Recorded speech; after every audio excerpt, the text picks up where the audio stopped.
करों का भार अंतिम उपभोक्ता को ही वहन करना पड़ता है। वर्तमान में एक ही वस्तु पर अलग अलग टैक्स लगते हैं, लेकिन जीएसटी आने से सभी वस्तुओं और सेवाओं पर एक ही प्रकार का टैक्स लगेगा, जिससे वस्तुओं की लागत में कमी आएगी। आइए अब जानते हैं कि किस किस क्षेत्र में उपभोक्ताओं को जीएसटी के लागू हो जाने के बाद फायदा होगा। अर्थव्यवस्था के साथ साथ विभिन्न क्षेत्र के उपभोक्ताओं को भी जीएसटी का काफी इंतजार है। आइए जानते हैं कि जीएसटी बिल लागू होने से आपकी जेब पर क्या असर पड़ेगा।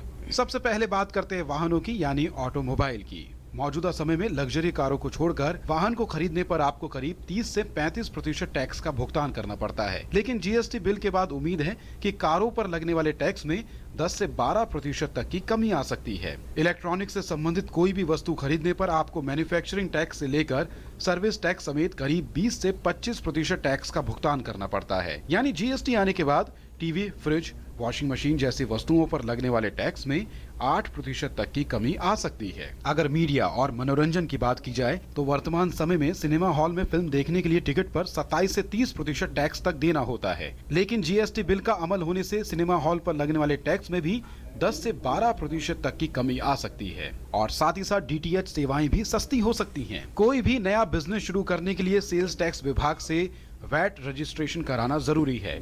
जीएसटी के बाद इस प्रक्रिया में एक रूपता आएगी और केंद्रीकृत रजिस्ट्रेशन से किसी भी नए व्यवसाय को शुरू करना और विभिन्न राज्यों में इसका विस्तार करना काफी आसान हो जाएगा। Rahul Gupta, DD news.